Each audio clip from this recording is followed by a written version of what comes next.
અને હવે સમાચારો વિગતવાર જોઈએ। ભારતીય શેર બજારમાં નવો રેકોર્ડ બન્યો છે। નિફ્ટીએ 14 મહિના બાદ નવો હાઈ બનાવ્યો છે। નિફ્ટી ખુલતાની સાથે 26,295 ના સ્તરને સ્પર્શ્યો। ગત વર્ષે સપ્ટેમ્બર માસમાં નિફ્ટી રેકોર્ડ સ્તરે હતો।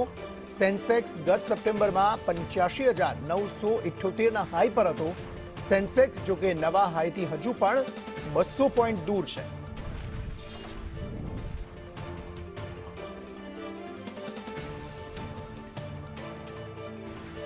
શેર બજારમાં આજે દિવસની શરૂઆતમાં જ જોરદાર તેજી જોવા મળી છે। નિફ્ટીએ 14 મહિના બાદ નવો હાઈ બનાવ્યો છે। નિફ્ટી ખુલતાની સાથે 26,295 ના સ્તરને સ્પર્શ્યો।